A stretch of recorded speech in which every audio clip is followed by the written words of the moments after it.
जैसे सबसे पहले नाम दिया गया जोगीमारा गुफा की। जोगीमारा की अगर बात करते हैं तो सरगुजा रियासत मध्य प्रदेश में होती है। कहाँ पे? सरगुजा रियासत मध्य प्रदेश में। अब यहाँ मध्य प्रदेश दिया गया है, बहुत सारे लोग परेशान हो जाएंगे।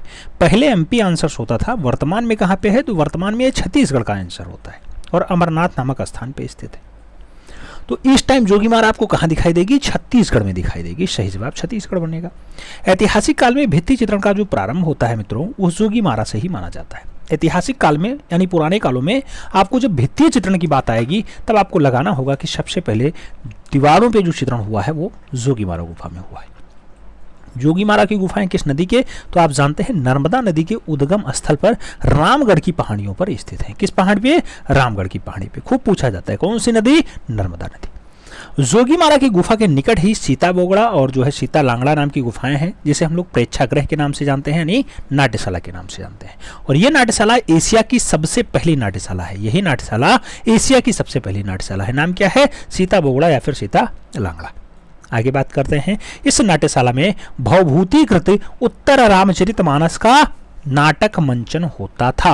उत्तर रामचरितमानस का जो है नाटक जो मंचन होता था कहाँ पे होता था? इसी नाट्यशाला में यानी सीता बेगड़ा में हुआ करता था। और आगे बात करते हैं। कहा जाता है जोगीमारा की गुफाएं मौर्य काल की मानी जाती हैं और इन पर जो सांची और भरहुत का प्रभाव है वो खूब ज्यादा दिखाई देता है।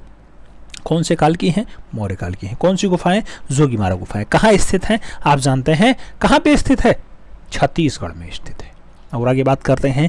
जोगीमारा गुफा की लंबाई चौड़ाई ऊंचाई की बात हो तो 10 × 6 × 6 का फीट में डाटा है। 10 6 6 इसकी लंबाई चौड़ाई ऊंचाई है। आगे बात करते हैं। पॉइंट दिया गया भारत में भित्तीय चित्रण की शुरुआत कहाँ से होती है? तो अभी स्टार्टिंग में आपने बात की जोगीमारा गुफा से होती है। भारत की पहली खोजी गई गुफा कौन सी है? तो मित्रों जो पहली गुफा खोजी गई उसका जो धर्म रहा है वो धर्म रहा है जैन धर्म, जहाँ 24 तीर्थंकर हुए हैं, 24 तीर्थंकर हुए हैं। महावीर स्वामी जहाँ के अंतिम तीर्थंकर माने जाते हैं और वास्तविक संस्थापक माने जाते हैं जैन धर्म के। तो उससे संबंधित पहली गुफा खोजी गई। आगे बात करते हैं। जोगीमारा में खनिज रंगों का प्रयोग हाँ बिल्कुल हुआ है, खूब ज्यादा हुआ है।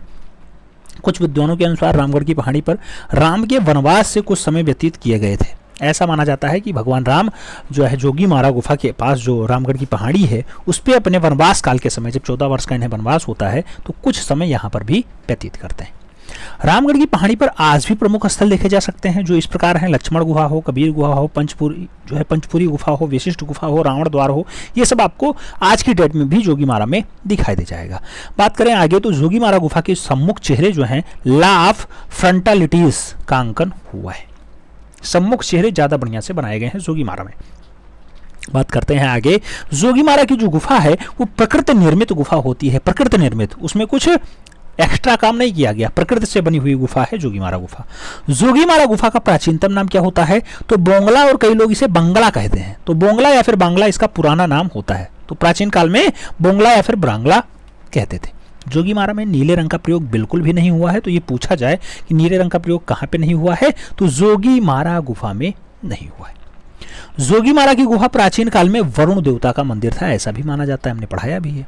और बात करते हैं आगे तो जोगीमारा की जो गुफाएं हैं 10वीं सदी, क्या 10वीं सदी में डंडोर नाम से तथा रामायण काल में झारखंड के नाम से जानी जाती थी। जब रामायण काल आया यानी मुगल काल में अकबर का शासनकाल रहा हो, उस टाइम जो है इसे झारखंड के नाम से जाना जाता था। डॉक्टर ब्लॉक जोगीमारा की जो समय का निर्धारण करते हैं वो कहते हैं 3री शताब्दी ईसा पूर्व है। और इन्हीं का जो है कथन ज़्यादा बढ़िया से माना जाता है, सबसे प्रमाणिक दिया जाता है। किसके अकॉर्डिंग? डॉक्टर ब्लॉक के अकॉर्डिंग। डॉक्टर ब्लॉक के अकॉर्डिंग जोगीमारा का समय काल जो माना जाता है 3री शताब्दी ईसा पूर्व का माना जाता है। विंसेंट स्मिथ इस गुफाओं में जो है बात करते हैं कि ये 1ली शताब्दी ईसा पूर्व के हैं। किसके अकॉर्डिंग? विंसेंट स्मिथ के अकॉर्डिंग। लेकिन सबसे प्रमाणिक किसका है? डॉक्टर ब्लॉक का है। जॉन मार्शल इन गुफाओं के चित्रों का समय क्या मानते हैं? तो 1000 ईसा पूर्व मानते हैं जॉन मार्शल। और आगे बात करते हैं जोगीमारा गुफा के विषय को लेकर के विद्वानों में खूब ज्यादा मतभेद रहा है। ब्लॉक ने इस पे यूनानी प्रभाव माना है, डॉक्टर हीरालाल ने इस पे बौद्ध प्रभाव माना है, अच्युत कुमार हालदार इस पे रामगढ़ के प्राचीन मंदिरों का रहने वाले देवदासियों का प्रभाव मानते हैं। अच्युत कुमार हालदार आप जानते हैं एक अच्छे चित्रकार भी हैं। और रायकृष्ण दास जो इतिहासकार हैं इस पे जो है जैन धर्म का प्रभाव मानते हैं। सबसे प्रमाणिक किसका माना जाता है? तो ब्लॉक का माना जाता है। किसका प्रभाव है? यूनानी प्रभाव है। जबकि रायकृष्ण दास के अनुसार जो है आपको जोगीमारा गुफा में कैसा प्रभाव दिखाई देता है? जैन धर्म का प्रभाव दिखाई देता है। तो अकॉर्डिंग टू कोई भी पूछ सकता है, तो उसके अकॉर्डिंग आपको कम करना है, याद रखना है। प्रतिलिपियों की बात होती है तो आप जानते हैं 1914 ईस्वी में असित कुमार हालदार जाते हैं, उसके साथ क्षमेंद्रनाथ गुप्त भी जाते हैं। इन्होंने जोगीमारा का अध्ययन किया और अपना विवरण जो है 7 खंडों में प्रस्तुत कर दिया। ये प्रतिलिपियां भारतीय पुरातत्व विभाग नई दिल्ली को जो है सौंपी गई। आज की डेट में भी आपको मिल जाएंगी 1914 में, जो असित कुमार हालदार और क्षमेंद्रनाथ गुप्ता ने जोगीमारा के बारे में कहा था। आगे बात करते हैं, जोगीमारा गुफा के चित्र किस पे बने हैं? तो छत पे बने हुए हैं। सफेद पृष्ठभूमि पे लाल रंग से बने हुए हैं। बाह्य रेखांकन काले रंग से किया गया है। जो बॉर्डर है यानी हाशिया है उसे पीले रंग से बनाया गया है। कहां पर? जोगीमारा गुफा में। शतनुका और देवदीन के प्रेम प्रसंग का चित्रण कहां पे हुआ है? तो बहुत बढ़िया से दर्शाया गया है जोगीमारा की गुफाओं में। जोगीमारा गुफा में आंखें जो रही हैं वो सफेद रंग और बाल जो है वो काले रंग से बनाए गए। आंख सफेद रंग और जो बाल हैं काले रंग से बनाए गए। और बात करते हैं प्रमुख चित्रों की। कुछ विद्वानों ने 7वें दृश्य को 2 खंडों में विभाजित कर दिया है और 8वां चित्र बताया है। पहले खंड की बात करते हैं, कमल युक्त सरोवर है। द्वितीय खंड की बात करते हैं, व्यक्तियों का वार्तालाप है। तृतीय खंड की बात करते हैं, लाल रंग के लिली पुष्प के ऊपर नृत्य करता हुआ प्रेमी युगल है। और चतुर्थ खंड की अगर बात करते हैं तो अनुपात रहित मनुष्य जिस पे सिर पर चोंच हो, ऐसा दृश्य कहां दर्शाया गया? तो सिर पे चोंच लिया मनुष्य जो दर्शाया गया है जोगीमारा गुफा में, चतुर्थ खंड में दर्शाया गया। पंचम खंड की बात होती है, एक नृत्यांगना जो गायक और नर्तकों की झुंड में बैठी दिखाई गई है। और जो 6वां खंड है, प्राचीन ढंग से रथ और चैत्य को दर्शाया गया। और 7वां खंड है जिसमें यूनानी रथ के समान भवनों का अंकन दिखाया गया है। ये 7 खंड होते हैं जोगीमारा गुफा के। थोड़ा सा हम लोग बौद्ध धर्म के बारे में देख लेते हैं, क्योंकि बौद्ध धर्म से संबंधित यहाँ खूब ज़्यादा दृश्य मिलते हैं। अजंता की गुफाएं बौद्ध धर्म से संबंधित मानी जाती हैं। संस्थापक कौन होते हैं बौद्ध धर्म के? गौतम बुद्ध होते हैं। जन्म कब होता है? 563 ईसा पूर्व में होता है। कहाँ पे होता है? कपिलवस्तु लुम्बिनी नेपाल में होता है। मृत्यु कब होती है? 483 ईसा पूर्व में होती है। वंश कौन सा है जो है गौतम बुद्ध का? शाक्य होता है। बचपन का नाम क्या होता है? सिद्धार्थ होता है गौतम बुद्ध के बचपन का नाम। पिता का नाम क्या होता है? शुद्धोदन होता है। माता का नाम क्या होता है? महामाया होता है। जो लोग श्रावस्ती वाले हैं उन्हें पता होगा महामाया जी के नाम पे आज भी वहाँ पे महामाया डिग्री कॉलेज चल रहा है। पालन पोषण की बात करते हैं, जो है इनकी मौसी होती हैं गौतमी, वो करती हैं। विवाह की बात हो तो 16 वर्ष की आयु में यशोधरा जी से इनकी शादी होती है। पुत्र की अगर बात करते हैं राहुल होता है। और गुरु की अगर बात करते हैं आर कलाम जो है पहले गुरु माने जाते हैं। किसके? भगवान बुद्ध के। और आगे बात करते हैं 29 वर्ष की अवस्था में, क्या 29 ईयर की अवस्था में बुद्ध ग्रह त्याग करके ज्ञान प्राप्ति के लिए वन चले जाते हैं। और बात होती है तो कहा जाता है 7 वर्ष बाद, कितने वर्ष बाद? 7 वर्ष बाद। कितने वर्ष बाद? 7 वर्ष बाद बैसाख पूर्णिमा की रात्रि पीपल वृक्ष के नीचे निरंजना नदी यानी फाल्गु नदी यानी पुनपुन नदी के किनारे बोध गया यानी बिहार में उरुवेला में इनको ज्ञान की प्राप्ति हो जाती है। ये खूब पूछा जाता है। कौन सी नदी? तो निरंजना नदी, जिसे फाल्गुन नदी कहा जाता है। कौन सा वृक्ष? पीपल का वृक्ष। डेट कौन सी होती है? पूर्णिमा, बैसाख पूर्णिमा। किसको ज्ञान प्राप्ति होता है? गौतम बुद्ध को ज्ञान प्राप्ति होता है। आगे कहा बुद्ध ने अपना पहला उपदेश पाली भाषा में ही वाराणसी के समीप दिया, जिसका नाम होता है सारनाथ। ऋषि पतनम के मृगदाव नामक स्थान पे 5 ब्राह्मणों को दिया था। पहला जो है उपवास यानी पहला उपदेश। बुद्ध को एशिया का ज्योतिपुंज यानी लाइट ऑफ एशिया भी कहा जाता है। ये खूब पूछा जाता था एसएससी में क्वेश्चन। गौतम बुद्ध का जो उपदेश है वो चरत भिक्खवे बहुजन हिताय बहुजन सुखाय था। ये इनका उपदेश रहा है। और बुद्ध की घटनाओं का क्रम क्या रहा है? महाभनिष्क्रमण की अगर बात होती है गृह त्याग होता है। संबोधि की अगर बात होती है ज्ञान प्राप्ति से संबंधित है। कुछ 4 संगीतियां आयोजित हुई हैं। उन 4 संगीतियों के बारे में आपको याद रखना होगा। जैसे पहली संगीति होती है 483 ईसा पूर्व में, अजातशत्रु के शासनकाल में होती है। दूसरी होती है 383 ईसा पूर्व में, 100 साल बाद कालाशोक के शासनकाल में होती है। तृतीय बौद्ध संगीति होती है 251 ईसा पूर्व में जो है, और ये अशोक के शासनकाल में होती है। जो चतुर्थ संगीति होती है 1ली शताब्दी में होती है और इसमें जो है कनिष्क के शासनकाल में आयोजित किया जाता है। अगर बात करें कुंडलवन कश्मीर में ये आयोजित होती है। ठीक। अजातशत्रु वाला कहाँ पे होता है? राजगृह में होता है। काला अशोक वाला कहाँ पे होता है? आप जानते हैं वैशाली में होता है। और जो आपका अशोक वाला है, अशोक वाला कहाँ पे होगा? पाटलिपुत्र में होगा। ठीक है। आगे बात करते हैं। चतुर्थ बौद्ध संगीतियों में बौद्ध धर्म जो है हीनयान और महायान में बढ़ जाता है। जब चौथी यानी 1ली शताब्दी आती है तो उसमें जो है चतुर्थ बौद्ध संगीति होती है, उसी में 2 भागों में बढ़ता है, एक हीनयान एक दूसरा महायान। हीनयान में मूर्ति पूजा के स्थान पर प्रतीक चिन्हों की पूजा होती है और महायान में मूर्ति निर्माण और मूर्ति पूजा खूब ज्यादा होती है। लाइट ऑफ एशिया नामक पुस्तक बुद्ध पर आधारित है। इसकी जो रचना है एडविन अर्नाल्ड ने की है। एडविन अर्नाल्ड के द्वारा लाइट ऑफ एशिया नामक पुस्तक लिखा गया। किसके जीवन पे आधारित है? भगवान बुद्ध के जीवन पे आधारित है। और आगे बात करते हैं, कहा जाता है तिब्बती इतिहासकार लामा तारानाथ ने अपनी पुस्तक लिखी जिसमें भारतीय बौद्ध धर्म का इतिहास में बौद्ध चित्रकला को 3 शैलियों में बांटा। पहली शैली का नाम दिया देव शैली, दूसरी शैली का नाम दिया नाग शैली और तीसरी शैली का नाम दिया यक्ष शैली। किसने? तिब्बती इतिहासकार है लामा तारानाथ। देव शैली की अगर बात होती है तो मध्य देशीय शैली में मगध इसका प्रमुख केंद्र था और आचार्य बिंबिसार को देव शैली का संस्थापक यानी आचार्य माना जाता है। तो बिंबिसार इसके देव शैली के संस्थापक रहे, आचार्य रहे। नाग शैली की अगर बात होती है किस बेल्ट में आती है? नाग शैली जो है पूर्वी भारतीय शैली थी और बंगाल इसका प्रमुख केंद्र था। धीमान और बितपाल के पुत्र जो है बितपाल को नाग शैली का संस्थापक माना जाता है। आप जानते हैं पूर्वी भारतीय शैली कहा जाता है और पूर्वी भारतीय शैली में पाल वंश से एस्टेब्लिश होता है, पाल वंश, और पाल वंश का भी केंद्र जो है बंगाल ही रहता है। ठीक है, तो धीमान और बितपाल नाग शैली के संस्थापक माने जाते हैं। आगे बात करते हैं यक्ष शैली के बारे में। यक्ष शैली के बारे में क्या कहा गया है? तो यक्ष शैली कहा जाता है पश्चिम भारतीय शैली थी, मारवाड़ इसका प्रमुख केंद्र होता था और श्रृंगधर नामक कलाकार जो यक्ष शैली का संस्थापक था उसका आचार्य था। तो श्रृंगधर जो है किस शैली के संस्थापक आचार्य रहे हैं? यक्ष शैली के संस्थापक आचार्य माने जाते हैं। अजंता की गुफाएं देव शैली से संबंधित मानी गई हैं और अजंता की जो है गुफा चित्रों का मुख्य विषय जो रहा है वो बौद्ध धर्म ही रहा है। अजंता जहाँ 30 गुफाएं होती हैं महाराष्ट्र औरंगाबाद में स्थित होती है। ठीक है, तो इतना बात तो गौतम बुद्ध और उससे जुड़े हुए दृश्यों के बारे में आपने देखा, उसके साथ जोगीमारा गुफा के बारे में देखा। अब थोड़ा सा अजंता गुफा के बारे में देख लेते हैं। अजंता गुफा की अगर बात होती है महाराष्ट्र के औरंगाबाद जिले में स्थित है। अजंता की गुफाएं बाघोर नदी के तट पे, खूब पूछा जाता है किस नदी? बाघोर नदी। जिला कौन सा? औरंगाबाद। राज्य कौन सा? महाराष्ट्र। आगे बात करें, अजंता की गुफाएं सतपुड़ा की पहाड़ी को काट करके बनाई गई हैं। सतपुड़ा की पहाड़ी को काट करके अजंता बनाई गई है। सतपुड़ा की पहाड़ी को काट करके अजंता बनाई गई है, याद रखना है। सतपुड़ा की पहाड़ी को काट करके अजंता, जबकि अमरनाथ नामक स्थान पे जोगीमारा गुफा स्थित है। आप जानते हैं अमरनाथ, सीता बेगड़ा जहां पे होती है। आगे बात करें, कहा जाता है अजंता गुफाओं को सर्वप्रथम 7वीं शताब्दी में ह्वेनसांग ने देखा। अजंता गुफा की खोज जॉन स्मिथ ने 28 अप्रैल 1819 को किया। कब? 28 अप्रैल 1828 को जो है 1819 में किसने खोजा है? जॉन स्मिथ ने खोजा। अजंता 1819 में खोजी जाती है और जो बाघ गुफा होती है वो 1818 में खोजी जाती है। अभी आगे उसका भी प्रैक्टिस होगा। और आगे बात करते हैं, कहा जाता है अजंता गुफा। अजंता गुफा की खोज जो है वो 19वीं शताब्दी में हुई है। अजंता गुफाओं तक पहुंचने के लिए निकटतम रेलवे स्टेशन जो होता है ये जलगांव होता है, को पूछा जाता है। थोड़ा सा उसके बारे में देख लेते हैं। तो जैसे धर्मचक्र प्रवर्तन उपदेश क्या होता था? धर्मचक्र प्रवर्तन क्या है? पहला उपदेश था। और महापरिनिर्वाण क्या होता है? मृत्यु होता है। यह गौतम बुद्ध के बारे में लिखा हुआ है। ठीक है, बुद्ध के जीवन की प्रमुख घटनाएं कौन कौन सी हैं? जैसे आप देखेंगे तो यहाँ पे आपको दिखाई दे जाएगा कि जन्म से संबंधित इनका दृश्य क्या है? प्रतीक चिन्ह कमल या फिर सांड। ग्रह त्याग यानी महाभनिष्क्रमण क्या है? घोड़ा। निर्माण क्या है? पद चिन्ह।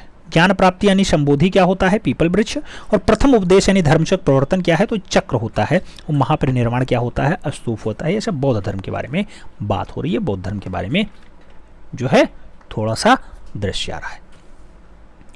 उसके बाद जो बौद्ध संगीतियां आयोजित हुई थी उसके अध्यक्षों की बात होती थी। जैसे पहली बौद्ध संगीति जो आयोजित हुई थी उसके अध्यक्ष थे महाकश्यप, जो 483 ईसा पूर्व में हुई थी। 483 ईसा पूर्व में राजगृह में होती है, सतपुराणी गुफा में होती है।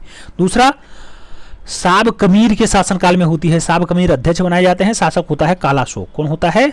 काला शोक होता है। काला शोक होता है। इसकी टाइमिंग क्या होती है? 383 ईसा पूर्व। स्थान क्या होता है? वैशाली होता है। मोगली पुष्य तिस्य जो है इसके अध्यक्ष बनाए जाते हैं और शासन किसका होता है? तो अशोक का होता है। किसका?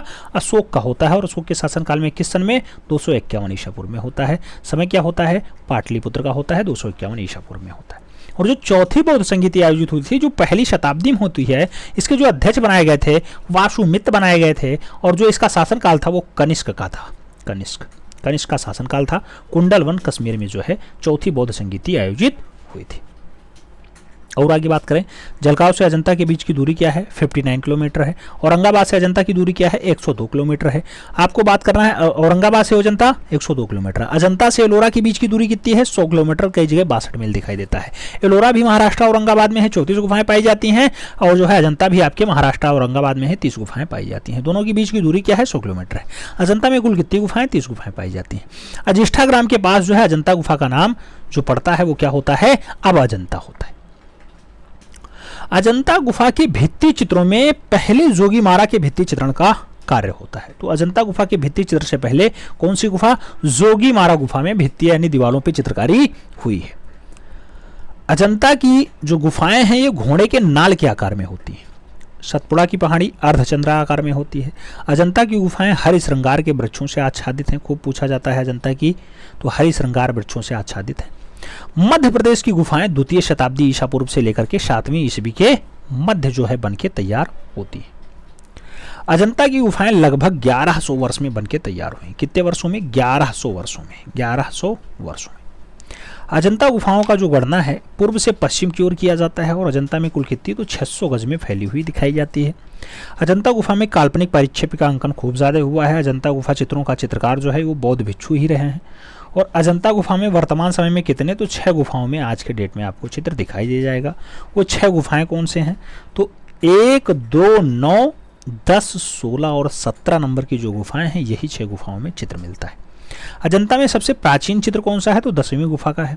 अजंता की सबसे प्राचीन गुफा कौन सी है? तो 13वीं है। चित्र की बात हो, जब चित्र की बात होती है तो 10 नंबर गुफा लगेगा, और जब सबसे प्राचीन गुफा की बात हो यानी सबसे पुरानी गुफा कौन सी है तो 13 नंबर लगेगा। कई जगह इसे 19 नंबर भी दिया जाता है। अजंता में सबसे बड़ा और अलंकृत प्रवेश द्वार कौन सा है? तो 10वीं गुफा में है। अजंता में 8वीं, 9वीं, 10वीं, 11वीं, 12वीं, 13वीं में हीनयान गुफाओं से संबंधित है। से सभी जो गुफाएं हैं उनका धर्म जो है महायान धर्म से संबंधित है। और आगे बात करते हैं अजंता में 10, 9, 19, 26, 30 ये चैत्य गुफाएं होती हैं। कई जगह ये 30 की जगह 29 भी मिलता है, तो उसमें भी आपको हताश नहीं होना है। से सभी बिहार गुफाएं हैं। चैत्य मतलब पूजा स्थल, बिहार मतलब संघाराम यानी जहाँ रहते हो, आराम करते हो। सबसे बड़ी चैत्य गुफा कौन सी है? 29 नंबर है। अब देखो यहाँ चैत्य गुफा में इसका नाम ही नहीं है और 29 नंबर दिया गया है, तो इसीलिए कहा जाता है 29 नंबर भी इसमें समाहित है। कभी कभी 29 नंबर, कभी जो है 30 नंबर आंसर्स आता है।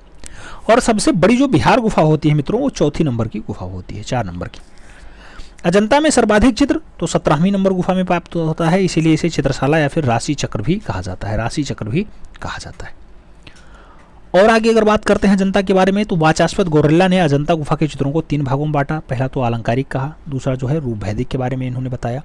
पहला अलंकारिक है, दूसरा आपका रूप भैदिक है, और तीसरे की अगर बात करते हैं तो उसके बारे में भी इन्होंने कहा है। कौन सा? वर्णात्मक। अलंकारिक की अगर बात करते हैं इसमें गंधर्व, अप्सरा, जानवर, फूल, लता और पक्षी का चित्रण है। रूप जो है वैदिक की अगर बात होती है इसमें बुद्ध के दार्शनिक और आध्यात्मिक स्वरूप के साथ साथ बुद्ध के जन्म से मृत्यु तक के विविध पहलू बुद्ध के जीवन के अलौकिक घटनाओं से संबंधित है। और जो तीसरे टाइप का है उसमें वर्णात्मकता है, इसमें जातक कथाओं का चित्रण खूब अच्छे से हुआ है। ये वाचास्पद गोरिल्ला 3 भागों में बांटते हैं अजंता के। अजंता में कितनी जातक कथाएं? तो 547 जातक कथाओं का चित्रण हुआ है। ये खूब पूछा जाता है कितनी जातक कथाएं? 547। 547 जातक कथाओं की भाषा क्या रही है? तो पाली भाषा में रही है। बुद्ध के पूर्व जन्म की कथाओं को क्या कहा जाता है? जातक कथा कहा जाता है। सन 1822 ईस्वी में विलियम एरिक्सन ने 1822 ईस्वी में विलियम एरिक्सन ने बॉम्बे लिटरेचर सोसाइटी में किसका विवरण दिया? तो अजंता का ही दिया। 1824 ईस्वी में जो है जेम्स ई अलेक्जेंडर ने अजंता पर अपना विवरण दिया है। कब? 1824 में। 1828 में राल्फ और ग्रेसले ने भी अजंता के जो है दृश्यों को देखने के लिए काम किया, इस पे आए और यहाँ पे दौरा किया। सन 1843 ईस्वी में जेम्स फर्ग्यूसन ने अजंता पर भी अध्ययन का कार्य किया है। जेम्स फर्ग्यूसन ने अपना जो है शोध royal Asiatic society of great Britain और आयरलैंड की सभा में पढ़ करके सुनाया था। जनरल सर जे अलेक्जेंडर अजंता को देखने सन जो है 1854 ईस्वी में आए, और वो कहाँ पे आए? इंडिया आए। उसके साथ रॉयल एशियाटिक सोसाइटी में अपना विवरण भी भेजा था। उसके साथ अगर बात करते हैं सन 1872 से 1876 ईस्वी के मध्य जे स्कूल ऑफ आर्ट्स के प्राचार्य ग्रिफिथ्स महोदय ने अजंता की प्रतिलिपियां तैयार की, और जिन्हें 2 जिल्दों में the printing of Buddhist cave temple of Ajanta और उसके साथ खानदेश इंडिया शीर्षक से 1896 ईस्वी में प्रकाशित भी किया। किसने? ग्रिफिथ्स महोदय ने। और आगे अगर बात करते हैं कहा जाता है सन 1874 ईस्वी में जेम्स बोर्गेस को रॉक टेम्पल्स ऑफ अजंता का लेख भी प्रकाशित होता है। हैदराबाद पुरातत्व विभाग के निर्देशक गुलाम यजदाइनी ने भी अजंता के चित्रों की प्रतिलिपियां भी तैयार करवाई थी, जिसमें निजाम सरकार के पुरातत्व विभाग में 4 भागों में बांटा गया। 1930, 1933, 1946 और 1955 में प्रकाशित होने का कार्य भी हुआ है। सन 1954 ईस्वी में यूनेस्को ने न्यूयॉर्क से अजंता की रंगीन चित्रों का संग्रह दिया, जिसे पेंटिंग्स ऑफ अजंता केव नाम से प्रकाशित कराया गया। किसने दिया? यूनेस्को से न्यूयॉर्क से अजंता के रंगीन चित्रों की प्रतिलिपियां मिली, जिसमें पेंटिंग्स ऑफ अजंता केव के नाम से प्रकाशित किया गया है। अजंता की गुफाएं चित्रकला, मूर्तिकला और वास्तुकला का संगम मानी जाती हैं। किसकी? चित्रकला, मूर्तिकला और वास्तुकला का संगम होता है, त्रिवेणी होती है। अजंता को विश्व धरोहर की सूची में कब? तो 1983 में यूनेस्को ने शामिल किया है। अजंता म्यूरल्स नामक पुस्तक किसकी है? तो ये अजीत घोष की है। कौन सी पुस्तक? अजंता म्यूरल्स की अगर बात होती है, अजीत घोष का नाम आपको लगाना होगा। अजंता में 20 रेखा शैलियां जो हैं पाई जाती हैं, और अजंता की जो चित्रीय वितरण है या चित्रण विधान है वो टेम्परा भी है, फ्रेस्को भी है, उसके साथ सिस्को भी है और मिश्रित विधि है। तो ये आपको फ्रेस्को, सिस्को, टेम्परा और मिश्रित विधियां तीनों के बारे में लगाना होगा कि अजंता में तीनों चित्रकारी देखने को मिलती है।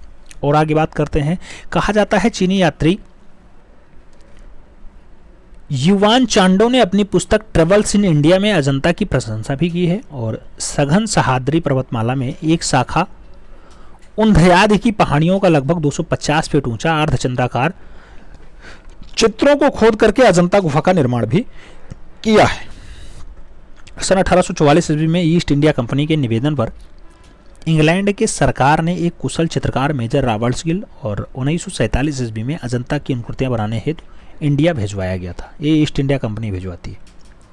रॉबर्ट गिल अजंता की 30 अनुकृतियां भी लंदन भेज देते हैं। कितनी? 30 अनुकृतियां। कहाँ भेजते हैं? लंदन भेजते हैं। अब थोड़ा सा अजंता की गुफाओं के बारे में देखते हैं। आप जानते हैं कि अजंता में 6 गुफाओं में चित्र मिलते हैं। उन 6 गुफाओं में एक गुफा 10वीं नंबर भी है। 10वीं यानी 10वीं गुफा कैसी गुफा है? चैत्य गुफा है। कौन कौन सा डाटा मिलता है? समजातक चित्रण यहाँ पे है। जातकों में छंदक जातक भी 10वीं नंबर गुफा में है। राजकीय शोभा यात्रा का चित्र, जो इसमें बौद्ध धर्म का उपासना है, तो राजा का जुलूस निकाला गया है, किसमें है? गुफा संख्या 10 में चित्रित है। और आगे अगर बात करते हैं, एक दृश्य आपको दिखाते हैं। वो दृश्य है बौद्ध भिक्षु की उपासना करते हुए राजा और उनका दल। ये भी गुफा संख्या 10 में ही चित्रित है, ये आप देख लीजिए। ये है आपका बौद्ध भिक्षु की उपासना करते हुए राजा और उनका दल। राजा भी बैठे हैं, उनका दल भी पूरा बैठा हुआ है, और उसमें बौद्ध भिक्षु का पूजा कर रहे हैं, उपासना कर रहे हैं, ऐसा दर्शाया गया। ये 10 नंबर गुफा में बात होती है 9वें नंबर गुफा की। 9वीं नंबर गुफा कैसी गुफा है मित्रों? चैत्य गुफा है। यहाँ भी पूजा पाठ होता था। स्तूप पूजा, 3 छतरियाँ और नाग पूजा जो है, नाग पुरुष का अंकन कहाँ दिखाई देता है? 9 नंबर गुफा में दिखाई देता है। पशुओं को खदेड़ते चरवाहे कहाँ दर्शाए गए हैं? 9 नंबर गुफा में दर्शाए गए हैं। आसीन नारी यानी बैठी हुई स्त्री यहाँ पर 9वीं नंबर गुफा की सबसे प्राचीन चित्रण के बारे में बताती है। लंदन के क्रिस्टल पैलेस में प्रदर्शित हुई 1866 ईस्वी में अग्निकांड में अधिकांशतः चित्र नष्ट हो गए थे। कौन से चित्र नष्ट हुए? जो 30 गुफाएं यहाँ से यानी 30 अनुकृतियां भेजी गई थी रॉबर्ट गिल के द्वारा। किसके द्वारा? रॉबर्ट गिल के द्वारा जो 30 अनुकृतियां लंदन भेजी गई थी, वो जब वहां आग लग गई तो जल के खाक ही हो गया। क्रिस्टल पैलेस में आग लगी थी। सन 1911 ईस्वी में लेडी हेरिंगम, कुमारी आर्चर, कुमारी लेक्यू और नंदलाल बोस के साथ असित कुमार हालदार, वेंकटप्पा, S.N. गुप्ता ने अजंता के चित्रों की अनुकृतियां बनाई, जो 1915 ईस्वी में प्रदर्शित और प्रकाशित भी हुई हैं। इंडियन सोसाइटी की सहायता से लेडी हेरिंगम ने एक पुस्तक अजंता फ्रेस्को भी प्रकाशित करवाई थी। किसकी है? लेडी हेरिंगम की है। 16वीं गुफा के शिलालेख से ज्ञात होता है कि राजा हरिसेन और उनका मंत्री है वराहदेव ने इसे खोदने का चित्रण भी किया था, ऐसा भी आज्ञा दिया गया है। 16वीं गुफा से पता चलता है। 16वीं गुफा सभी गुफाओं के मध्य में स्थित है, और 16वीं गुफा का सबसे प्रसिद्ध चित्र जो होता है वो मरणासन राजकुमारी होता है। कहाँ पे है? अजंता में है। अजंता मरणासन राजकुमारी के चित्र में ग्रिफिथ्स महोदय ने लिखा है कि फ्लोरेंस के चित्रकार इससे अच्छा रेखांकन कर सकता था और वेनिस का चित्रकार इससे अच्छा रंग भी लगा सकता था, किंतु दोनों इससे अधिक सुंदर भाव व्यक्त नहीं कर सकते थे। ये मरणासन राजकुमारी के बारे में ग्रिफिथ्स ने बताया। 16वीं गुफा में बुद्ध के वैराग्य के 4 दृश्य बनाए गए, जिसमें वृद्ध पुरुष, बीमार व्यक्ति, सन्यासी और शव यात्रा का चित्रण आपको दिखाई दे जाएगा 16वीं नंबर गुफा में। 17वीं गुफा का निर्माण वाकाटक वंशों के राजा हरसेन और श्रद्धालु मंडलाधिपति के द्वारा कराया गया है। और जो आपकी 16वीं नंबर की गुफा है मित्रों, उसमें क्या क्या डाटा आपको मिल जाएगा? तो 16वीं नंबर गुफा में हस्ती जातक मिल जाएगा, महाउमंग जातक मिल जाएगा, महाकपि जातक मिल जाएगा, मृग जातक मिल जाएगा, सिंहलावदान की कथा मिल जाएगी आपको, उसके साथ आदि जातक भी चित्रित हुआ है। उसके साथ अगर बात करते हैं, मर्दासन राजकुमारी है, नागराज का सिंहासनारूढ़ प्रतिमा है, माया देवी का स्वप्न है, धर्मोपदेश है, नंद की दीक्षा है, नंद कुमार का वैराग्य भी आपको 16 नंबर गुफा में मिल जाएगा। अजात शत्रु और बुद्ध की भेंट भी दर्शाया गया है, बुद्ध की पाठशाला भी दर्शाया गया है, बुद्ध का धनुर्विद्या का अभ्यास भी आपको दर्शाया गया 16 नंबर गुफा में। बुद्ध के सम्मोहन की अगर बात होती है 16 नंबर गुफा में है, गृह त्याग की बात हो 16 नंबर गुफा में है, सुजाता की खीर की अगर बात होती है, ऐसी रचना कहाँ पे है, अजंता की 16 नंबर गुफा में है। राजगृह की गलियों में भिक्षा पात्र लिए हुए बुद्ध, ऐसा कहाँ दर्शाया गया, 16 नंबर गुफा में दर्शाया गया। और आषाढ़ में गौतम की प्रथम तपस्या की अगर बात होती है तो ये आपको कहाँ दिखाई देता है, ये भी आपको 16 नंबर गुफा में दिखाई दे जाता है। 16 नंबर गुफा में बहुत सारे दृश्य हैं, जिसमें सबसे खासम खास जो है मर्दासन राजकुमारी है। दृश्य देख लीजिए, यह है आपका मर्दासन राजकुमारी का दृश्य, कहाँ पे है, 16 नंबर गुफा में। 16 नंबर के बाद हम लोग गुफा संख्या 17 की बात करेंगे, जिसमें सबसे ज़्यादा चित्र है, जिसे हम लोग क्या कहते हैं, चित्रशाला कहते हैं, उसके बारे में बात करेंगे। छंदक जातक यहाँ पे चित्रित है, हस्ती जातक यहाँ पे चित्रित है, मात्रोपदास जो है मात्रोपोषक जातक जो है यहाँ पे चित्रित है। उसके साथ व्याघ्रमाग मृग की अगर बात होती है तो व्याघ्रो मृग जातक जो है ये कहाँ पे है, 17 नंबर गुफा में है। श्याम जातक कहाँ पे है, 17 नंबर गुफा में। शिवी जातक कहाँ पे है, 17 नंबर गुफा में। वेशांतर जातक कहाँ पे है, 17 नंबर गुफा में। महाहंस जातक की बात हो 17 नंबर गुफा में। महाकपि जातक की बात हो 17 नंबर गुफा में है। सिंघल अवनाद जातक की अगर बात होती है तो सिंघल अवधान जातक जो है वो भी 17 नंबर गुफा में है। महासेतु सोम जातक की अगर बात होती है 17 नंबर गुफा में है। आदि जो चित्र हैं ये जातक के जातक ज़्यादातर चित्र जो है 17 नंबर गुफा में दिखाई देते हैं। उसके साथ जो है माता पुत्र हैं, राहुल समर्पण है, भिक्षुक बुद्ध हैं, 8 पापों से बचने के लिए बुद्ध का उपदेश है, नीलगिरी प्रकीर्ण है, जीवन कूप मैत्रेयी और मानुषी बुद्ध है, श्रावस्ती का चमत्कार है, बुद्ध का संघ है, और संघ को उपदेश देते हुए यहाँ चित्रित किया गया है। ये सब कहाँ दिखाई देते हैं, 17 नंबर गुफा में दिखाई दे जाते हैं। उड़ती हुई गंधर्व अप्सराएं और इंद्र का अंकन जो आपको दिखाई देता है, ये आप चित्र देख लीजिए, ये है आपकी उड़ती हुई जो है अप्सराएं, उसके साथ इंद्र का अंकन हुआ है। कहाँ पे दर्शाया गया है, तो ये आपको 17 नंबर गुफा में दिखाई दे जाएंगी अजंता में। थोड़ा सा और अच्छे से देख लो, उड़ती हुई अप्सरा ये आपकी है और इसका अंकन कहाँ पे हुआ है, गुफा संख्या 17 में हुआ है और कहाँ पे, अजंता में हुआ।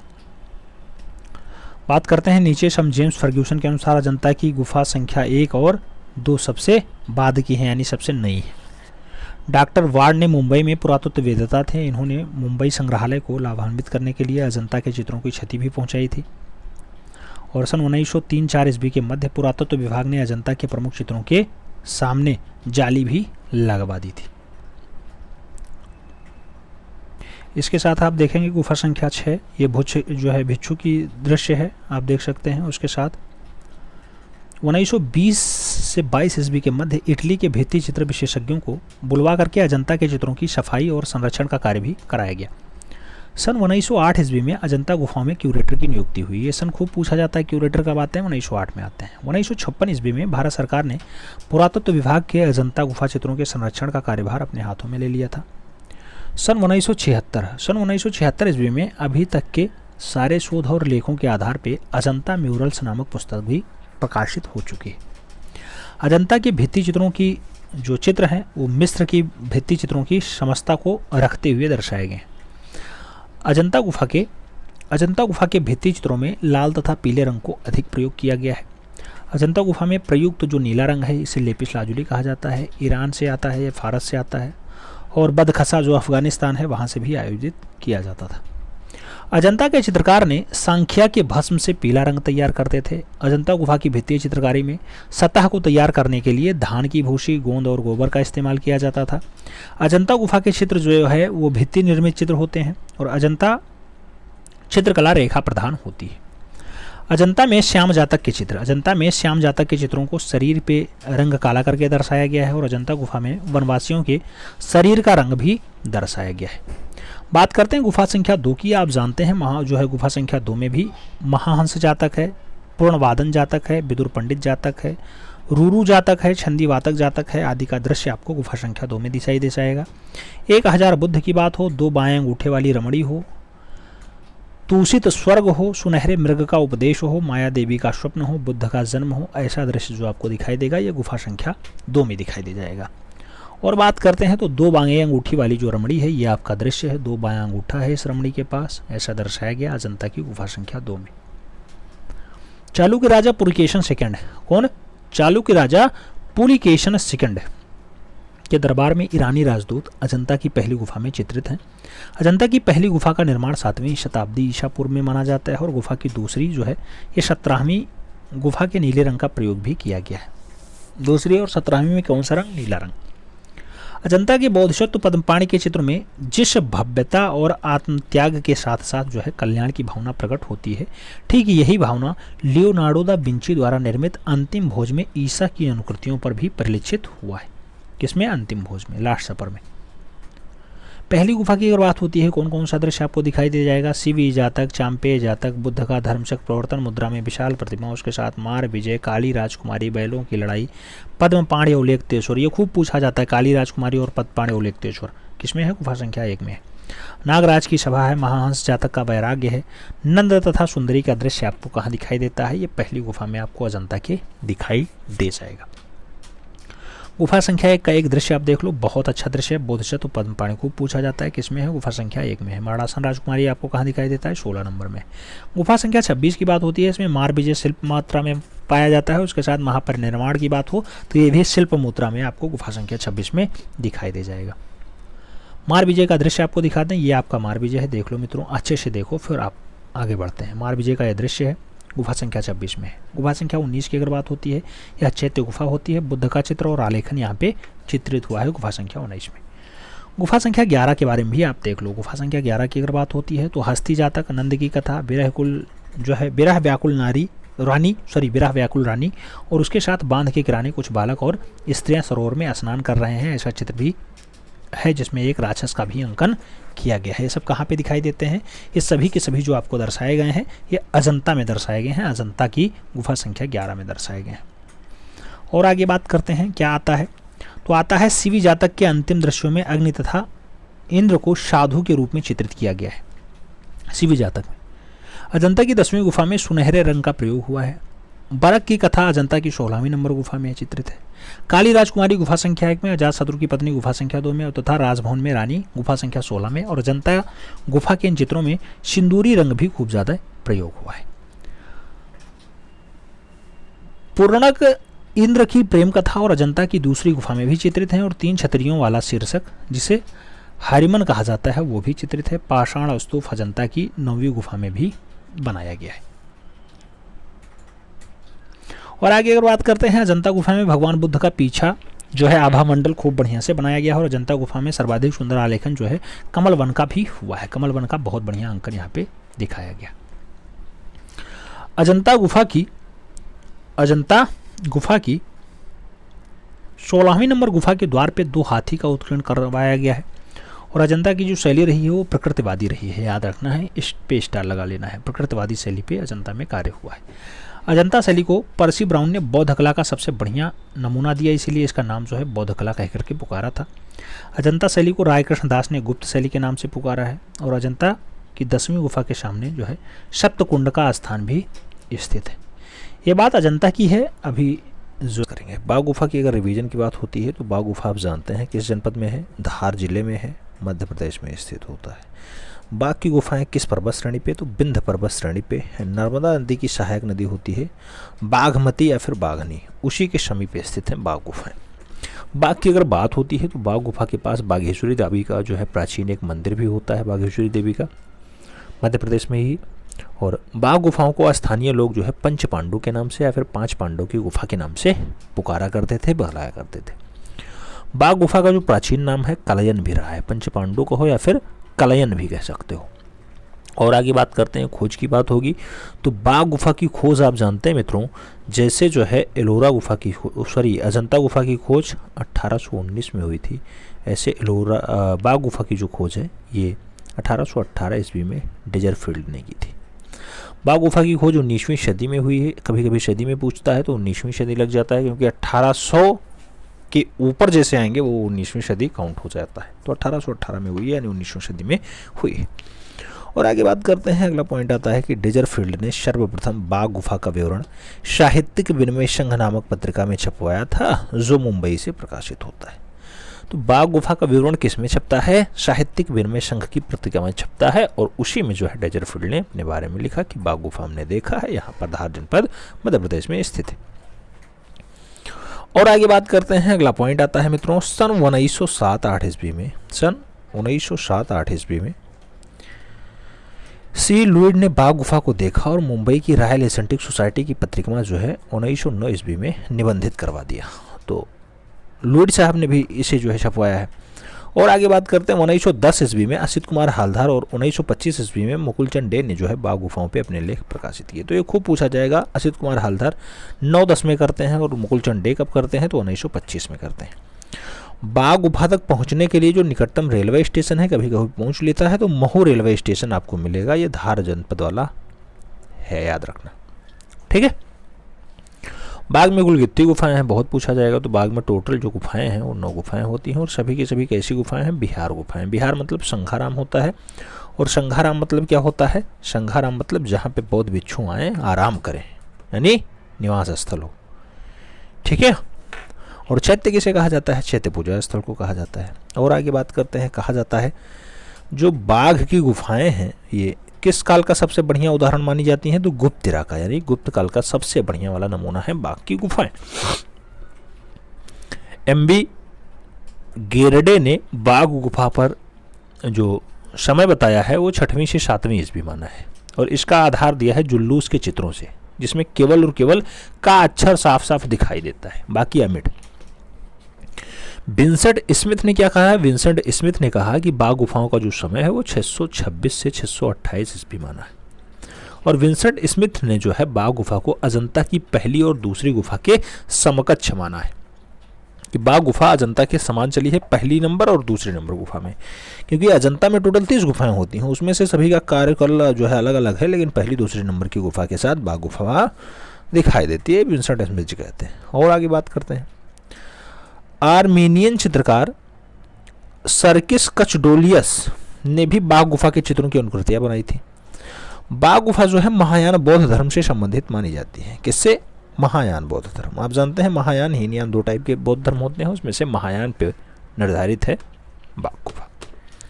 फर्ग्यूसन और बर्गिस जो है बाघ गुफा का समय मानते हैं कि 200 ईसा है, ईसा पूर्व नहीं है, याद रखना, ठीक है। फर्ग्यूसन कैसे हैं, 200 ईसा। और वैसे खोज कब हुई है, 1818 में हुई है। और आगे बात करते हैं, तो कहा जाता है कि पुरातत्व विभाग द्वारा बाघ गुफाओं की सफाई और जीर्णोद्धार कराते समय महाराजा सुबुध का ताम्रपत्र बाघ की दूसरी गुफा में प्राप्त होता है। किसका ताम्रपत्र, सुबुध महाराज का जो है ताम्रपत्र मिलता है। और महाराजा सुबुध का जो समय रहा है वो 416 से 466 ईस्वी का रहा है, उसके बीच उन्होंने शासन किया है। और इसी आधार पर बाघ गुफा का जो समय है 4वीं-5वीं शताब्दी माना जाता है। ये किसके अकॉर्डिंग माना जाता है, पुरातत्व विभाग के अकॉर्डिंग। भारतीय पुरातत्व विभाग जब वहाँ सफाई करवा रहा था तब वहाँ पे एक ताम्रपत्र मिला सुबुद्ध महाराज के समय का, और सुबुद्ध महाराज का शासनकाल 416 से 466 है, इसीलिए पुरातत्व विभाग इसे मानता है कि 4वीं-5वीं सदी का जो है ये बाघ गुफा। और आगे बात करते हैं, अगला पॉइंट आता है कि बाघ की 7वीं, 8वीं, 9वीं गुफाएं पूर्णतया नष्ट हो चुकी हैं। असित कुमार हालदार ने अपनी पुस्तक में बाघ की 4थी गुफा का वर्णन भी खूब अच्छे से किया है। बाघ गुफाओं की प्रतिलिपियां ग्वालियर दुर्ग के गुजरी महल संग्रहालय में 12 दरी में सुरक्षित है। बाघ गुफाएं 1951 ईस्वी में राष्ट्रीय स्मारक के रूप में घोषित हो जाती हैं। कब, 1951 में। और बाघ गुफा के भित्ति चित्रों को बनाने के लिए ग्लू रंग, क्या कहा जाता है, ग्लू रंग, गोंद मिश्रित रंगों की तकनीकी का प्रयोग किया गया है यहाँ पर भित्तीय रचना में, जिसमें बाघ गुफा में। और आगे बात करते हैं, कहा जाता है बाघ की पहली गुफा का क्षेत्रफल क्या है, तो 13 फीट लंबा है और 14 फीट चौड़ा है। सॉरी 13 नहीं, 23 फीट लंबा है और 14 फीट चौड़ा है, तो 23 × 14 का रेशियो है। और आगे बात करते हैं, कहा जाता है महाराजा सुबुध ने कलयन यानी बाघ नामक बिहारी की दसिल कल्पी नामक ग्राम में दान कर दिया था। केले के वृक्ष के नीचे पलथी लगाए बुद्ध उपदेश देते हुए बाघ गुफा में अंकित है। केले के वृक्ष के नीचे बैठे हुए हैं बुद्ध, पलथी मार करके उपदेश दे रहे हैं, ऐसा दर्शाया गया है। कहाँ पर, तो ऐसा दर्शाया गया है बाघ गुफा में, जो धार जनपद मध्य प्रदेश में पाई जाती है। बाघ की जो पांचवी गुफा है इसमें बुद्ध का चित्र प्राप्त हुआ है, तो बुद्ध के दृश्य आपको दिखाई देते हैं पांचवी गुफा में। और आगे बात करते हैं, अगला पॉइंट क्या आता है, कार्ल खांडलावाला ने बाघ गुफा से मुर्गी और उसके चूजों का भी चित्र प्रकाशित किया। ये कार्ल खांडलावाला भी समसामयिक कलाकार होते हैं, उसके साथ इतिहासकार भी हैं। तो इन्होंने जो है बाघ गुफा में क्या मिला, मुर्गी मिला और मुर्गी के चूजों का भी दृश्य देखा। बाघ गुफा का चित्रण विधान जो है मित्रों वो बिल्कुल अजंता शैली से मिलता जुलता है, सेम अजंता शैली के द्वारा। और आगे बात करते हैं, कहा जाता है बाघ गुफा में टेम्परा पद्धति से चित्रण किया गया है। किस पद्धति में, टेम्परा पद्धति में चित्रण हुआ है। बाकी जो छठवीं गुफा है इसमें क्या है, उसनिस बुद्ध यानी उकड़ू बैठे हुए बुद्ध का चित्र मिलता है। तो ये खूब पूछा जाता है, उसनिस बुद्ध या फिर उकड़ू बैठे हुए बुद्ध का दृश्य कहाँ दिखाया गया है, तो आपको धार जनपद में दिखाई देगा। धार जनपद कहाँ पे है, मध्य प्रदेश में है। और मध्य प्रदेश में कहाँ पर,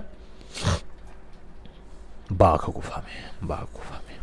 ठीक है, आगे देखते हैं। बाघ की चौथी गुफा को 8 भागों में बांटा गया है। 8 भाग देख लो चौथी गुफा के। पहला भाग की अगर बात करते हैं तो कहा गया वियोग का दृश्य है, कबूतरों का एक जोड़ा।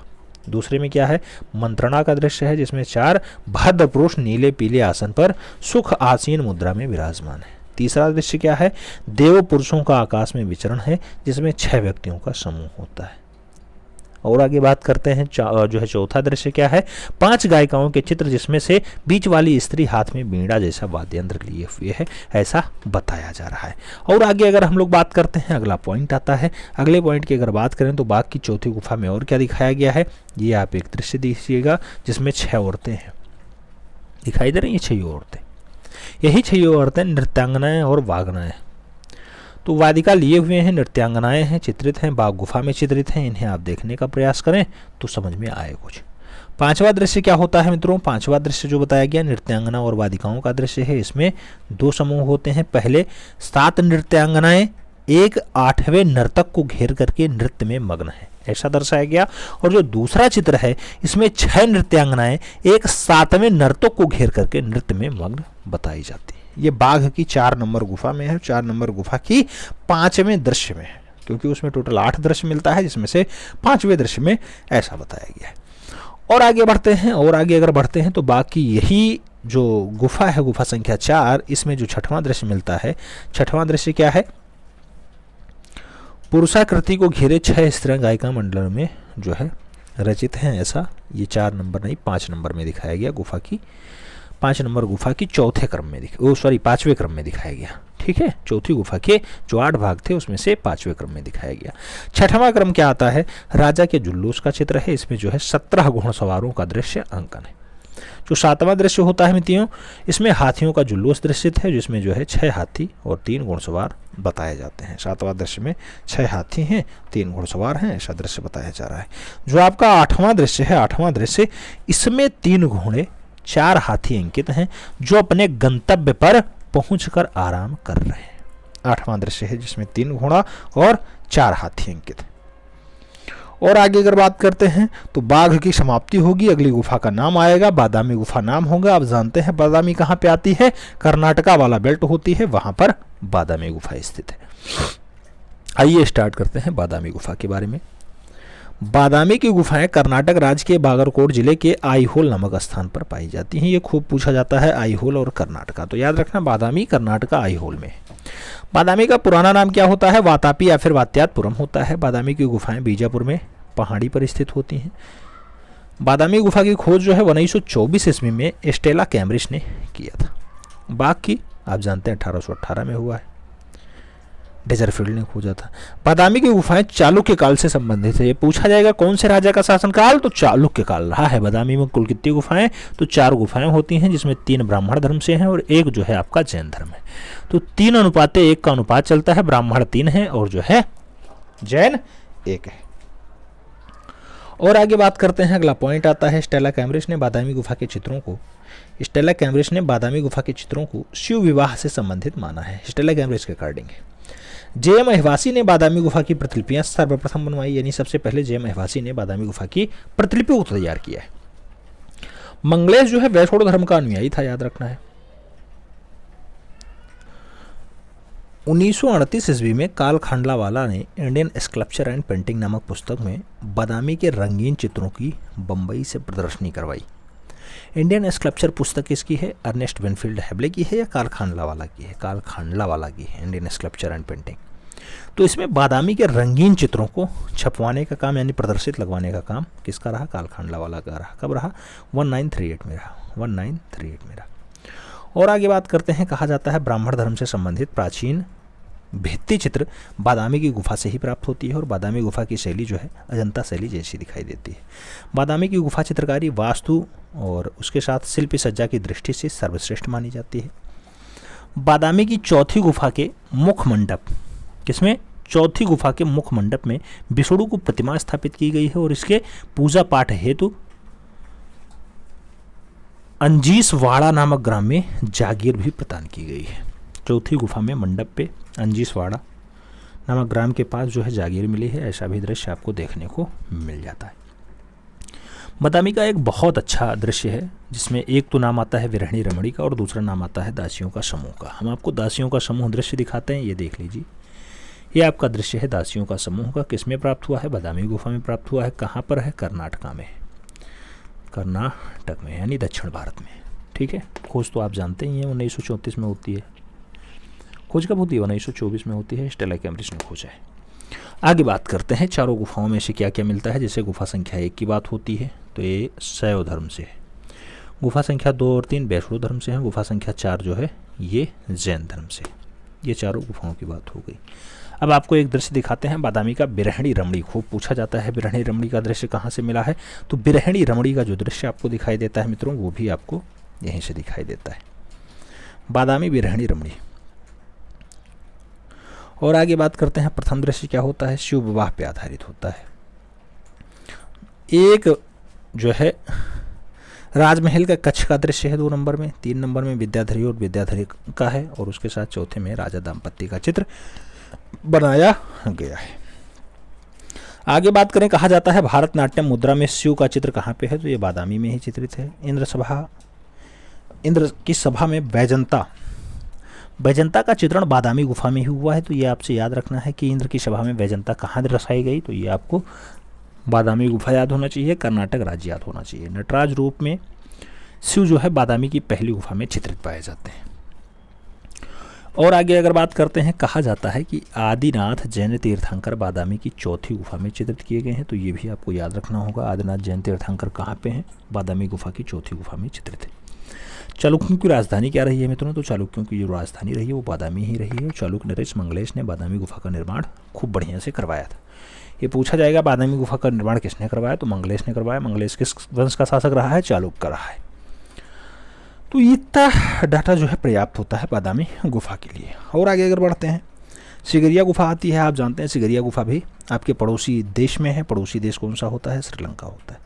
तो सिगरिया की गुफाएं श्रीलंका के मटाले जिले में सिंहगिरी कस्बे के समीप स्थित है। मटाला जिला में सिगरिया पाई जाती है। सिगरिया की खोज का काम जो है 1823 ईस्वी में ब्रिटिश फौज के एक अधिकारी होते हैं मेजर फोर्मस, उनके द्वारा किया जाता है। सन 1889 ईस्वी में सिगरिया गुफा के चित्रों की प्रतिलिपियां ए मोरे ने बनाई थी। सिगरिया की गुफाएं 5वीं शताब्दी से कश्यप वन के शासनकाल में निर्मित हुई हैं। और आगे बात करते हैं सिगरिया में कितनी गुफाएं पाई जाती हैं। आप जानते हैं मित्रों सिगरिया में 6 गुफाएं पाई जाती हैं। बादामी में 4 गुफा, सिगरिया में 6 गुफा, अजंता 30 गुफा, एलोरा में 34 गुफा। ठीक है, एक दृश्य लिखिए, कुलीन महिला पुष्प लिए हुए। आपको हम दर्शाते हैं महिला के बारे में पूरा वर्णन मिलेगा अगर अच्छी बुक पढ़ेंगे। ये आपका कुलीन महिला है, हाथ में पुष्प लिए हुए है, इधर भी देखो लिए है। कुलीन महिला पुष्प लिए हुए है, ऐसा दृश्य कहाँ दर्शाया गया? सिगरिया गुफा में दर्शाया गया। सिगरिया की अगर बात करते हैं तो सिगरिया गुफा के चित्र कुल 2 ए और बी गुफाओं में पाए गए हैं। सिगरिया में नीले रंग का प्रयोग नहीं हुआ है। सिगरिया की गुफा में 21 रूपायनी स्त्रियों का चित्रण हुआ है, जिसमें से ए में 4 चित्र और बी में 17 चित्र पाए गए हैं। सिगरिया की गुफा बौद्ध धर्म से संबंधित मानी जाती है और सिगरिया गुफा में गीली सतह पे खूब ज़्यादा चित्रण का कार्य हुआ है। उसके आगे बात करें तो मेघ कन्याओं का चित्रण कहाँ पे हुआ है? वो सिगरिया गुफा में ही पाया जाता है, मेघ कन्याओं का चित्रण। और सिगरिया गुफा के चित्र अजंता गुफा से काफ़ी मिलते जुलते हैं। और आगे अगर बात करते हैं, कहा जाता है कि सिगरिया गुफा की प्रतिलिपियाँ कोलंबो संग्रहालय श्रीलंका में जो है रखी गई हैं। श्रीलंका सरकार ने 1895 से 1905 ईस्वी तक एच.सी. पाबेल के निर्देशन में सिगरिया गुफाओं का जीर्णोद्धार भी करवाया, यानी थोड़ा बहुत टूटा फूटा था उसे बनवाने का काम भी किया। एच.सी. पाबेल के निर्देशन में 1895 से 1905 के आसपास ऐसा काम श्रीलंका सरकार ने कराया है। अर्नेस्ट वेनफील्ड हैवले ने सिगरिया के चित्रकारों की तुलना पाश्चात्य कलाकार बोत्तिचेल्ली से किया है। सिगरिया के जो कलाकार रहे हैं उनकी तुलना अर्नेस्ट वेनफील्ड हैवले ने पाश्चात्य कलाकारों से की, जिसमें एक नाम आता है बोत्तिचेल्ली का, तो उनसे किया है। ये बात सिगरिया की हो गई। सिगरिया में आपकी कुलीन महिला खूब पूछी जाती है। कितनी गुफाएं हैं? 6 पूछी जाती हैं। खोज के बारे में 1830 में पूछा जाता है। मेजर फॉर्मस खोजते हैं। इन सब पे अगर काम बन जाए, में कन्याओं का अंकन कहाँ होता है आपको दिखाया गया है कि सिगरिया गुफा में होता है। तो इन सब पे काम बनने के बाद आपको सित्तनवासल गुफा के बारे में देखना होगा। सित्तनवासल यानी जैन संतों के सिद्धों का निवास स्थल। आइए देखते हैं। सित्तनवासल गुफा की अगर बात होती है मित्रों, तो सित्तनवासल की गुफाएं तमिलनाडु के तंजौर जिले के पद्दुकोट्टई नामक स्थान से मिली हैं। सित्तनवासल की गुफा रीता प्रताप की किताब के अनुसार आप देखेंगे कृष्णा नदी, जबकि ऐसा नहीं है। मैप के अनुसार देखेंगे कावेरी नदी आंसर्स बनता है और कावेरी नदी ही अब आयोग मानता है। पहले कृष्णा नदी आयोग सही मान चुका है कृष्णा नदी, लेकिन अब आपको कावेरी नदी लगाना होगा, क्योंकि अब सब लोग जानकार हैं, समझदार हैं, जानते हैं कि जब तमिलनाडु में कावेरी बहती है तो कृष्णा कहाँ से आ जाएगी। कृष्णा नदी ही तमिलनाडु में नहीं बहती है। और आगे बात करते हैं। कहा जाता है सित्तनवासल की गुफाएं जैन धर्म से संबंधित होती हैं। सित्तनवासल का अर्थ क्या होता है? जैन संतों का निवास स्थान। सित्तनवासल गुफा को सर्वप्रथम किसने? टी.एस. गोपीनाथ ने देखा था। सित्तनवासल गुफा की खोज जो है फ्रांसीसी विद्वान दूरबील ने, कब? दूरबील ने 1934 ईस्वी में की थी। सित्तनवासल गुफा को श्री शिवराम मूर्ति पांड्य कला केंद्र का जो है मानते हैं, पांड्य कला का केंद्र मानते हैं श्री शिवराम मूर्ति। किसको? सित्तनवासल गुफा को। कमलवन आलेखन का चित्र कहाँ दिखाई देता है? तो ये सित्तनवासल गुफा में ही पाया जाता है। कमलवन आलेखन खूब पूछा जाता है आपसे, कहाँ पर है कमलवन आलेखन? तो सित्तनवासल की गुफा में पाया जाता है। सित्तनवासल गुफा में एक दृश्य और बहुत अच्छा है, वो अर्धनारीश्वर है। अर्धनारीश्वर का प्रसिद्ध चित्र आपको कहाँ दिखाई दे जाएगा? सित्तनवासल की गुफा में ही दिखाई दे जाएगा। आपको हम 2 दृश्य दिखाने का प्रयास करते हैं। एक तो सित्तनवासल में कमल में सरोवर या कमलवन। देखो हर एक साइड में कमल, बीच में एक रमणी, इस साइड हर एक साइड में आपको कमल दिखाई दे रहा होगा। यही आपका है सरोवर में कमल या फिर कमलवन। और आगे बात करते हैं। दूसरा दृश्य आपका है सित्तनवासल में ही पाई जाती है अप्सरा। ये है आपका अप्सरा का दृश्य। कहाँ पे है? सित्तनवासल गुफा में ही चित्रित है। वही सित्तनवासल गुफा जिसकी खोज दूरबील ने 1934 के आसपास की है। मेघ कन्याओं का दृश्य और अप्सराओं का दृश्य कहाँ दर्शाया गया? सित्तनवासल में दर्शाया गया। यह आप देख लीजिए, दोनों की दोनों। मेघ कन्या तो ये तो आपकी सिगरिया वाली है, यानी श्रीलंका वाली है, श्रीलंका वाली है। और अप्सरा भी आपको श्रीलंका में दिखाई दे रही है। अप्सरा भी आपको श्रीलंका में दिखाई दे रही है। हालांकि एक अप्सरा आपको यहाँ सित्तनवासल में दिखाई दे रही है। सिगरिया आप जानते हैं ब्रिटिश फौज अधिकारी 1830 में जिसे खोजते हैं, वो है सिगरिया। ठीक है। सित्तनवासल की और आगे बात करते हैं। तो सित्तनवासल में कहा जाता है जैन तीर्थंकरों के कई चित्र सित्तनवासल गुफा में पाए गए हैं। किसके? जैन तीर्थंकरों। किसमें? सित्तनवासल गुफा में पाए गए। गर्दन फुलाए मोर का चित्र सित्तनवासल गुफा में अंकित पाया जाता है। गर्दन फुलाए हुए मोर का दृश्य कहाँ है? सित्तनवासल में। सित्तनवासल गुफा का जो निर्माण है वो पल्लव राजवंश के काल में होता है। मित्रों याद रखना, पूछा जाएगा सित्तनवासल गुफा की जो शैली होती है किसके समान होती है? तो ज़्यादातर गुफाओं की जो शैली मानी जाती है अजंता के समान ही मानी जाती है। सित्तनवासल गुफा में कितने चश्म चेहरे का अंकन हुआ है? 2.25 चश्म चेहरे का अंकन विधिवत दिखाई दिया है। सित्तनवासल गुफा में जैन कला की आरंभिक मूर्तियां प्राप्त होती हैं। जैन कला की आरंभिक मूर्तियां कहाँ दिखाई देती हैं? सित्तनवासल में दिखाई देती हैं। और आगे कहा जाए तो कहा जाता है कि जैन धर्म से संबंधित सबसे प्राचीन चित्र कौन सा है? तो सित्तनवासल गुफा में ही प्राप्त हो जाता है। जैन धर्म के सबसे प्राचीन नमूने कौन से हैं? तो 5 जैन मूर्तियां होती हैं। 5 जैन मूर्तियां कहाँ दर्शाई गई हैं? सित्तनवासल की गुफा में दर्शाई गई। 3 दिव्य पुरुष आकृतियों को फूल तोड़ते हुए सित्तनवासल में चित्रित किया गया है।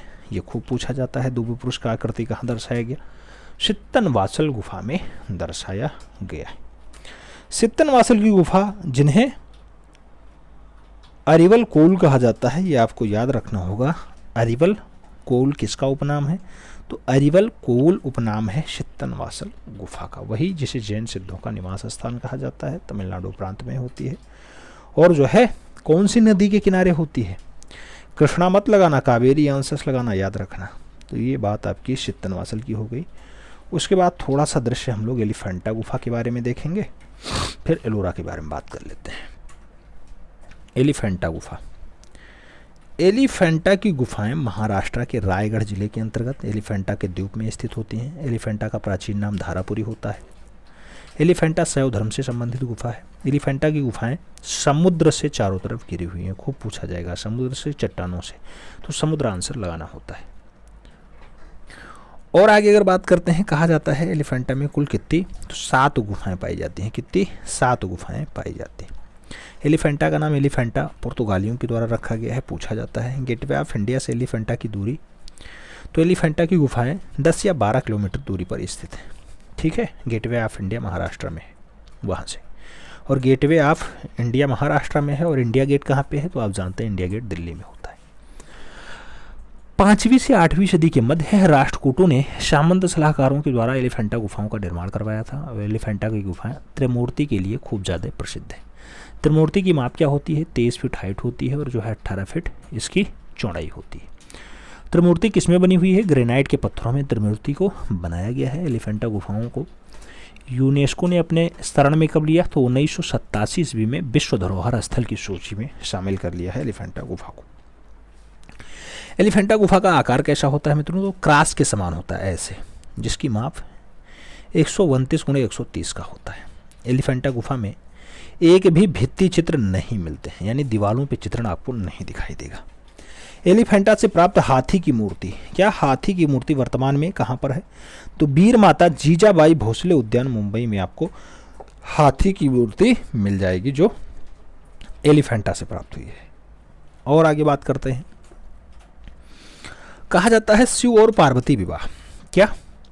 शिव और पार्वती विवाह, जिसे कल्याण सुंदर मूर्ति कहा जाता है, यह कहाँ पर है? एलिफेंटा गुफा की सबसे सुंदर मूर्ति बताई जाती है। एलिफेंटा में स्थित ब्रह्मा की मूर्ति को सर्वप्रथम डॉक्टर आनंद कौडेश कुमार स्वामी ने जो है प्रकाश में लाया।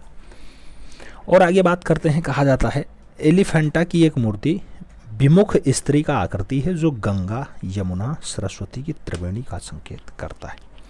विमुख स्त्री की आकृति आपको कहाँ दिखाई देती है? धारापुरी में दिखाई देती है, यानी एलिफेंटा में दिखाई देती है। कहाँ पर है? महाराष्ट्र में।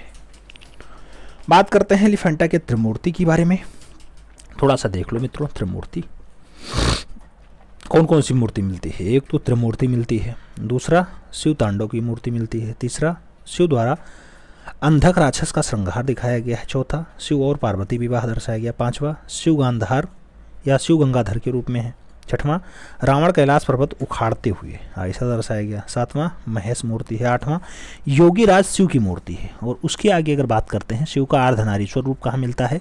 ये भी आपको एलिफेंटा में ही दिखाई दे जाएगा। पार्वती मान मुद्रा कहाँ दर्शाया जाता है?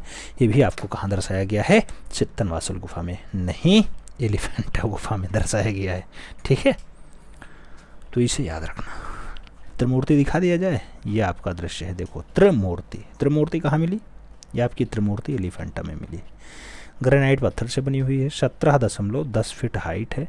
मीटर में अगर बात करते हैं, 5.45 मीटर ऊंची प्रतिमा होती है त्रिमूर्ति, जो एलिफेंटा की जान है, समझ लो। ठीक, एलिफेंटा के बाद हम लोग एलोरा गुफा की बात कर लें, क्लास यहीं वाइंड अप हो जाए। थोड़ा एलोरा भी फास्ट पढ़ लेते हैं। एलोरा गुफा की अगर बात होती है, महाराष्ट्र औरंगाबाद जिले में स्थित होता है। कुल गुफाएं 34 पाई जाती हैं। एलोरा गुफाएं जो हैं बौद्ध धर्म, हिंदू धर्म और जैन धर्म से संबंधित होती हैं। 3 धर्मों का डाटा मिलता है। 1 से 12 तक की जो गुफाएं हैं बौद्ध धर्म से हैं, 13 से 29 तक की जो गुफाएं हैं हिंदू धर्म से हैं, और 30 से 34 तक की जो गुफाएं होती हैं इनका धर्म जो है जैन धर्म होता है। एलोरा का पुराना नाम खूब पूछा जाता है, बेरूल नाम होता है, याद रखना है।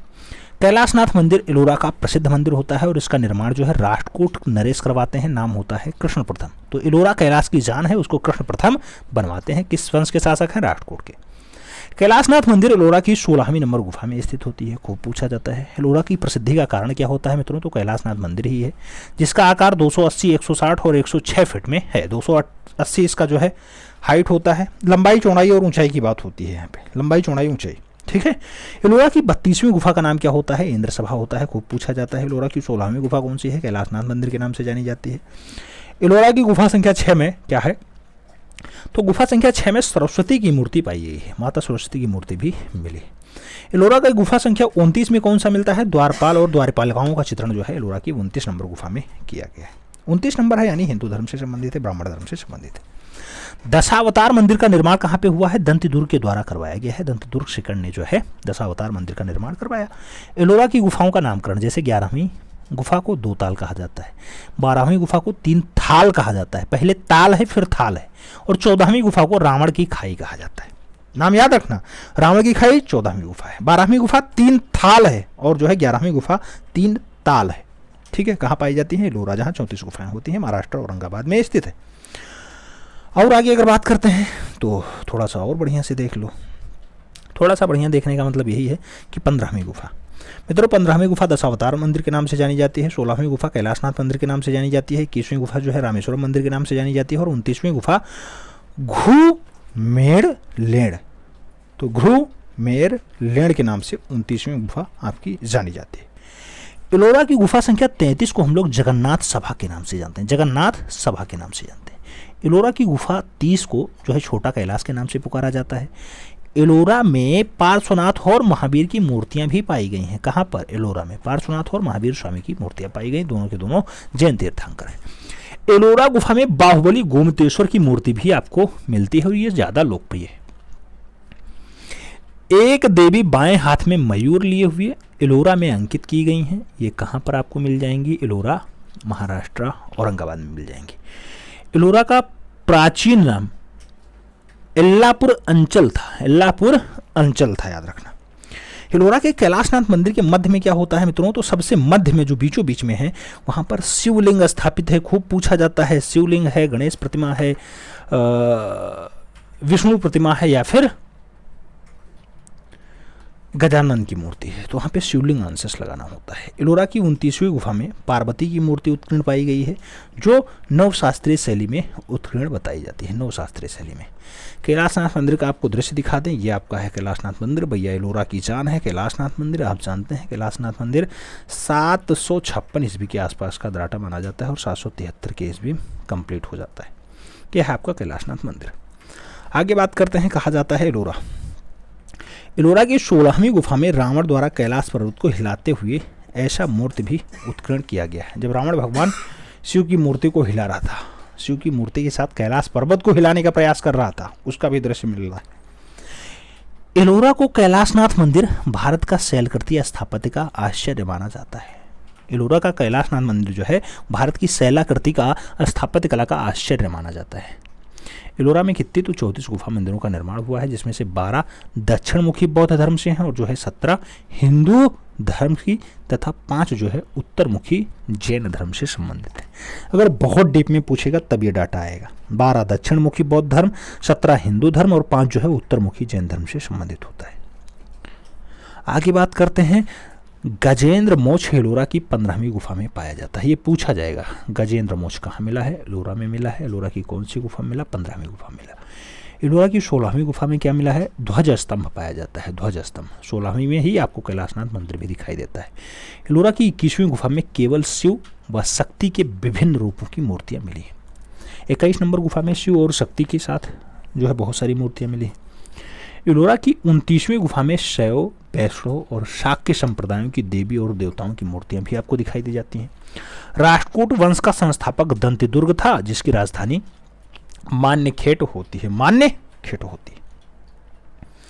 और आगे अगर बात करते हैं, एलोरा गुफा की मूर्ति कला के लिए क्या है, ज्यादा फेमस है, तो एलोरा मूर्ति कला के लिए फेमस होती है, याद रखना। एलोरा की 10वीं गुफा विश्वकर्मा गुफा के नाम से जानी जाती है। एलोरा की 22वीं गुफा नीलकंठ के नाम से जानी जाती है।